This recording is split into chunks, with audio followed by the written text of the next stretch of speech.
안녕하세요, 최재천입니다. 최재천의 신간산책, 오늘은 좀 실용적인 책들로 골라줬네요. 맨 처음에 여러분들께 소개해드릴 책은 노후 파산입니다.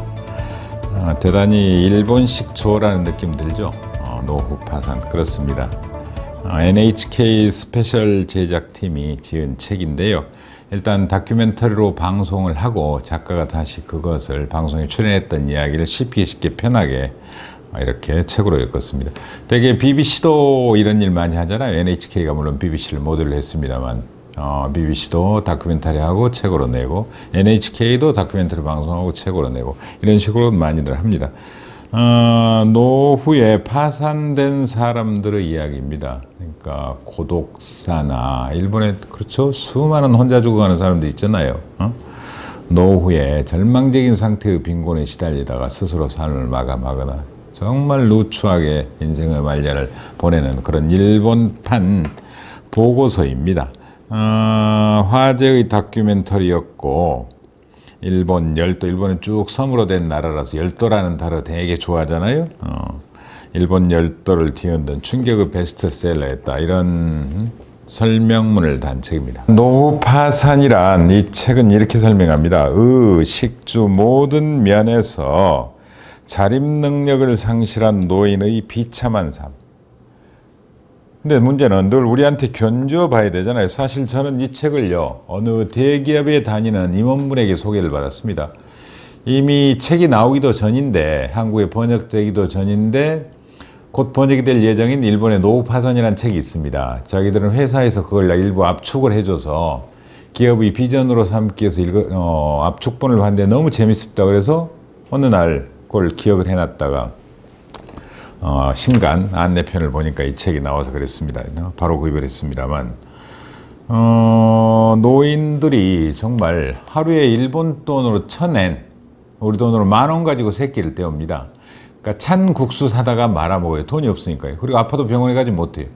그 다음 움직일 수가 없으니까요, 간신히 이를테면 하루에 4시간 정도는 국가가 돌봐주는 그런 도우미가 와서 도와주고 밥 해주고 합니다만, 나머지 시간은 그야말로 줄 잡고 움직이고 불과 몇 미터도 가지 못하고, 그 다음에 오로지 죽을 날만 기다리고, 그 다음에 다른 형제나 자매들과 위아래층에서 합니다만 서로 일체 교류가 없고 세상과 모든 게 단절되어 있는 거죠. 여기에는 정말 가슴 아픈 수많은 사례들이 나옵니다. 가슴 아픈. 이 통계를 보여드리는 게 낫겠죠. 지금 일본 같은 경우 1990년대에는 현역 세대 5.1명이 고령자 1명을 부양했지만 2010년에는 2.6명이 1명을 부양합니다. 2030년에는 1.7명이 1명을 부양해요. 그래서 젊은 세대들은 이런 데입니다. 자기들은 누릴 거 다 누려놓고 뒷감당 우리한테 떠넘긴 거 아니야? 그 다음에 또 어떤 사람들은, 아니 노인들이 못 사는 건 자기들 책임지 왜 국가가 책임져야 됩니까? 후손들이 책임져야 됩니까? 자기들이 알아서 미리 설계를 했었어야죠. 이런 식이죠. 근데 이 질문을 도리어 우리한테 그대로 되돌리면 아마 해법이 있을 겁니다. 문제의식이. 우리도 마찬가지잖아요. 이를테면 저희들 세대만 해도 부모님들은 자식한테 다 쏟아부었고 자식이 결국은 나중에 부모님 노후 부양을 했어야 되는데 지금 그런 시대가 아니잖아요. 완전 핵가족 시대가 돼버렸고, 서울 같은 경우 거의 4분의 1이 홀로 사는 가구가 돼버리잖아요. 지금 혼자 사는 가구가. 그 다음에 노인 빈곤율은 OECD 34개국 중에요, 우리나라가 꼴등입니다. 꼴등. 49%가 빈곤에 시달려요. 제대로 된 연금도 없고, 그 다음에 개인연금도 없고, 사회연금도 없고, 직장연금도 없고, 공무원들만 이제 연금이 있으니까 늘 공무원 연금 개혁하라, 군인연금 개혁하라 이런 요구들만 나오는 거죠. 대책이 없어요. 자녀들도 보살피지 않고, 국가가 보살펴주지도 않고, 그 다음에 스스로 이런 연금을 노후 대비를 하지도 않고, 일본과 우리나라가 지금 똑같습니다. 이런 겁니다. 70대 남성이 이송되고 있습니다. 갔더니 뼈와 살밖에 없는 것처럼 보일 만큼 앙상하게 마른 고령 환자가 누워있었다. 피부는 갈색이었다. 아마 목욕도 오랫동안 못했을 겁니다. 그래서 처치를 실시할 때 병균이 들어오면 위험하니 몸부터 세정을 합니다. 아시겠죠? 목욕부터 시켜야 주사나 이런 게 가능해요. 이 제가 포스트잇 붙여놓은 예는요. 남성은 70대 남성 이분 병원으로 갑자기 한 라인으로 이송된 사람은 홀로 사는 사람이 아니라 누나 남동생과 함께 살고 있다. 누나와 남동생은 1층, 이 남성은 2층. 평소 생활 간섭 안 했다. 남성은 방은 거의 쓰레기장이다. 목욕조차도 하지 못했다.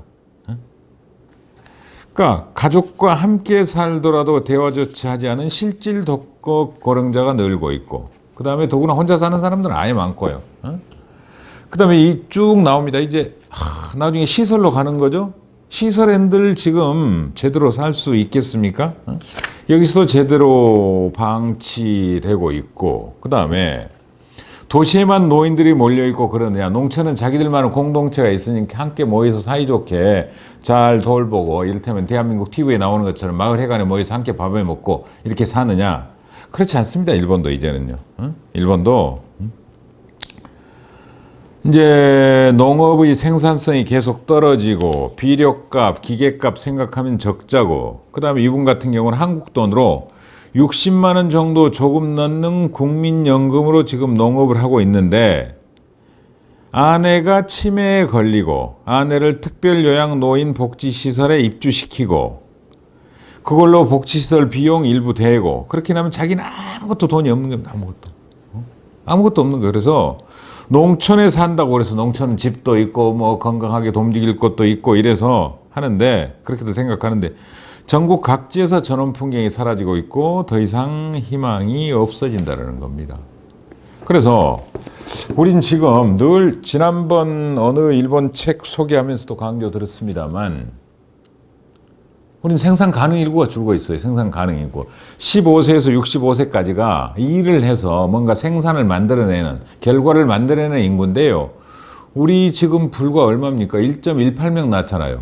남자, 여자가 결혼해가지고 1.18명을 낳아요. 그럼 이대로 계속 반으로 줄어들잖아요. 반으로 줄어들고, 또 줄어들고, 또 줄어들고, 또 줄어들고. 앞으로 250년 되면 한 번도 인구가 한 사람도 남지 않아요. 그럼 문제는 그때는 그때라고 치고, 지금 자꾸 국민연금 고갈되니까 깎자 그래가지고 노무현 행정부 때 무려 40%로 깎아버렸어요. 60%를. 열심히 부양을 해가지고 키워가지고 줄 생각을 안 하고 2040년 되면 다 없어져. 다른 나라는 그해 걷어가지고 그해 주거든요. 근데 우리는 남아서 부풀려서 그 남는 돈으로만 연금을 줘야 된다는 착각에 빠져 있어요. 중대한 착각들입니다. 그건 복지에 대한 기초적인 이해도 안 돼 있는. 그게 우리가 복지정권이라고 생각하는 참여정부 때 일이에요. 그대로 얼마나 악화되어 있습니까? 그러고 노인들한테 찔끔찔끔 10만 원에서 20만 원 사이에서 얼마씩 주고, 기초 노령금 드리니까 우리는 효도 정권이야. 그래서 거짓말하고 있는 겁니다, 지금. 자, 일본의 경험들. 그러니까 일본이 가장 급속하게 고령화의 경험을 겪었고, 그 다음에 인구 절벽을 겪었잖아요. 더구나 일본은 역사상 처음으로 올해요. 드디어 전체 인구가 줄어버렸습니다. 1억 2,700만 정도 되는데요. 드디어 줄어버렸어요. 일본도 얼마나 저출산에 시달렸습니까? 그래서 죽으라고 늘려놨는데 일본도 엄청난 자살에 시달렸거든요. 자살 방지하는 엄청난 프로젝트를 가동해서 좀 줄여놨어요. 우리는 애도 안 낳죠? 자살도 많이 하죠? 늙어서 거의 굶어 죽다시피 하고 걸어 사는 빈곤에 시달리는 분들 많죠?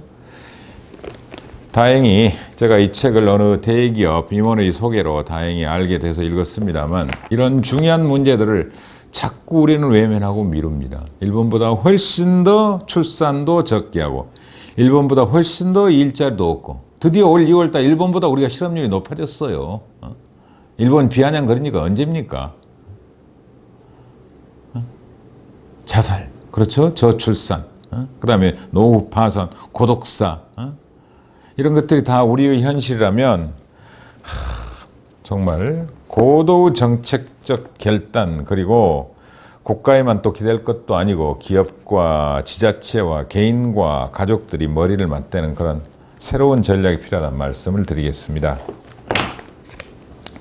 계속 간단치 않은 책인데요. 두 번째 책은 나에게 일이란 무엇인가입니다. 나에게 일이란 무엇인가. 이 일이 워크잖아요. 워크. 근데요, 고대 인도 유럽 어족에서 할 것이라는 의미를 가진 워그, WERG에서 왔더구만요. 같은 어원이 에너지입니다. 에너지. 좀 몰랐어요. 워크와 같은 어원을 가진 게 에너지. 그 다음에 일하지 않는 상태인 무기력. 그 다음에 알레르기. 그 다음에 시너지, 리터지, 오르간 이런 것들이 다 일과 관련된 같은 어원을 가진 그런 단어들인데요. 존 밀턴 경이 이런 말을 했습니다. 노동이 나를 지탱할 것이다. 서문에 나와 있는 이야기인데요.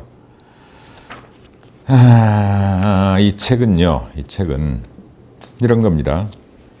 미국 작가 윌리엄 포크너가 이런 말을 했습니다. 인간이 8시간 동안 할 수 있는 것은 일일 뿐이다. 이렇게 빈정거렸답니다. 그러면 우리 모두에게 일은 어떤 의미를 가질까요? 이런 겁니다. 일은 자유다. 10가지 명제를 들었습니다. 일은 자유다. 일은 저주다. 일은 상품이다. 일은 직업 시민권이다. 일은 비효용이다. 형편없는 활동이라는 겁니다. 비효용. 아무런 가치가 없어요. 빨리 일과 끝났으면, 빨리 5시간 마감종 올렸으면, 빨리 나가서 술 마셔야지, 빨리 나가 데이트해야지, 월급만 나오기만 해봐라. 난 쓸 거야. 너무너무 지겨워 정말. 일 없는 세상에 살고 싶어 이런 거죠. 자기 실현이다. 사회적 관계다. 보살핌이다. 일은 정체성이다. 일은 봉사다. 그러니까 지적인 뿌리는 여러 가지가 있습니다. 이를테면 일은 저주다. 시지프스 신화 있잖아요. 그래서 맨 앞에 그림은 이렇습니다. 그렇죠? 일은 저주잖아요. 이건 벌 받는 거잖아요. 그 다음에 카인과 아벨에서도 이런 일종의 저주적인 성격이 있잖아요. 그런 식으로 그래 나가서 일해 먹어. 이런 것들 그런 신학적인 바탕에서 이런 뿌리가 나온다는 겁니다.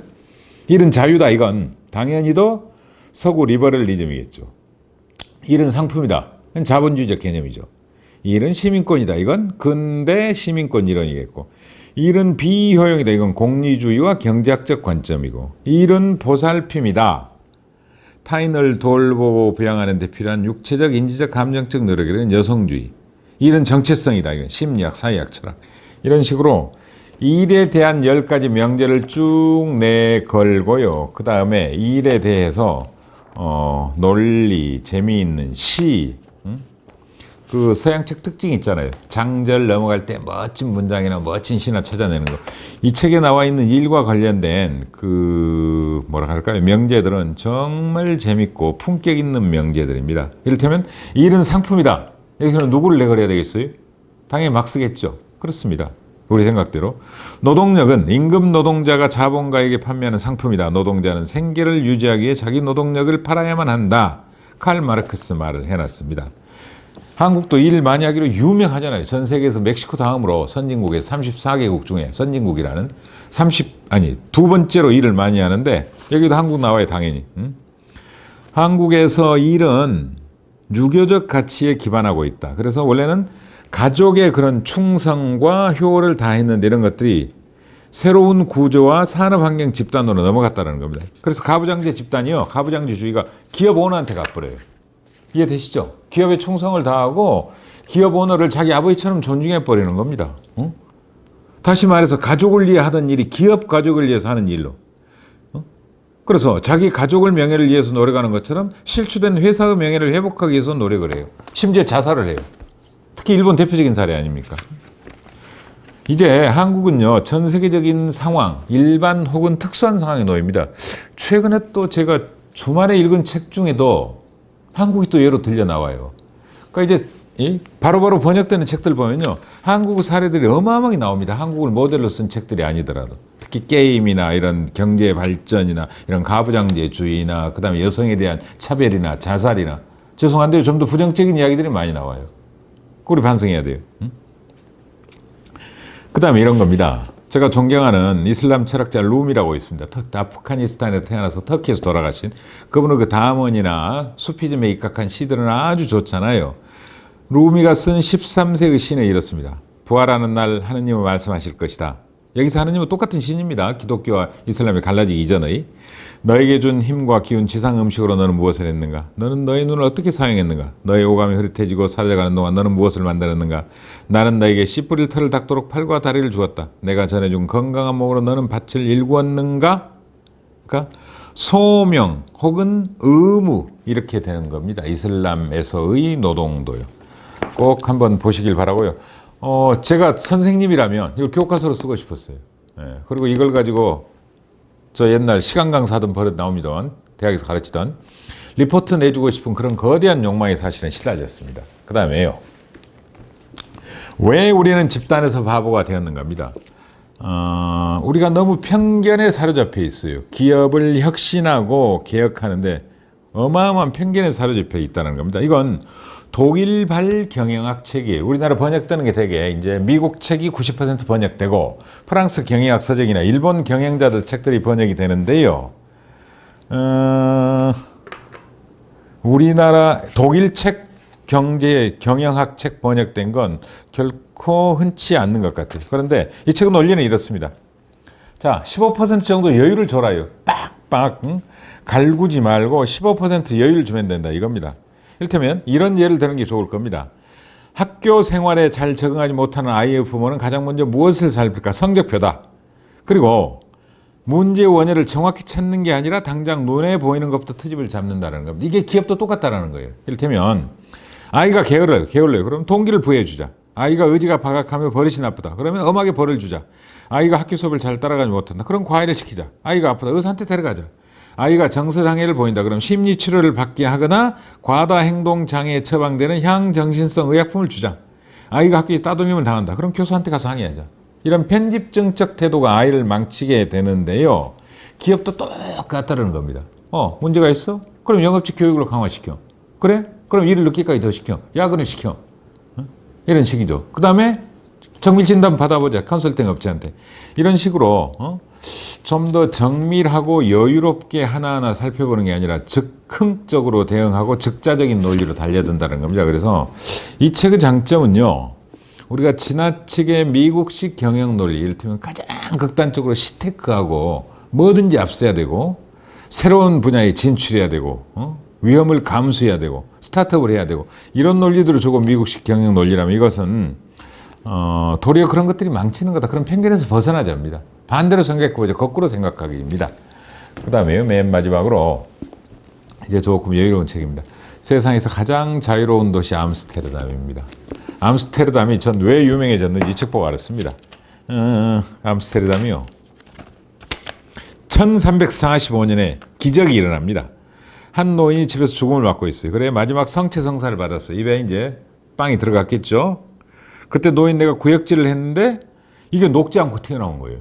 그래서 이제 노인을 보살피던 여인네들은 당혹해서 그래서 성체를 처치를 해야 되는데 어떻게 신성모독이 덜할 것 같다가 토사물을 난로 뿌려 던졌어요. 근데 안 탔다라는 겁니다. 그래서 그 제병, 이를테면 그 떡, 이게 가톨릭에서는 아무리 예수 몸과 동일시한다지만 진짜로 초현실적인 현상을 보이고 있는 그 성체를 성당에 가져다 보고했고 가톨릭은 그 사건을 기적으로 선언했고 거기에 성당이 세워졌고 이러면서 암스테르담의 기적이 드디어 전 세계적인 성지순례의 코스로 잡히면서 암스테르담이 거대한 도시가 됐다는 겁니다. 철저히 리버럴리즘에 기반을 두고 설계해 나갑니다. 물론 중요한 사람들 합니다. 렘브란트, 스피노자, 안네 프랑크. 그리고 이 인물들의 공통 주제는 역시 자유주의라는 겁니다. 자유주의.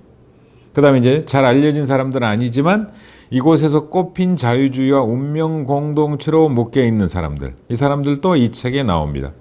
대단히 쉽고 재미있어요. 죄송합니다. 재미있는데 어디더라 부제가 재밌는 말 있던데. 가디언지가 이랬습니다. 이 책은 암스테르담을 방문하는 모든 여행객의 필독서가 돼야 마땅하다 그랬습니다. 저자는 미국 필라델피아 출신 미국인이에요. 세상에서 가장 자유로운 도시 암스테르담이고요. 그 다음에 독일식 경영 실전서입니다. 왜 우리는 집단에서 바보가 되었는가? 최근 조직 경영에 대한 그런 비판적 접근이고 나에게 일이란 무엇인가? 한번 우리는 일 없이는 살 수 없는 사람이라면 일에 대한 성찰이 필요한 거고요. 가장 역시 충격을 줄 만한 책은 노후 파산입니다.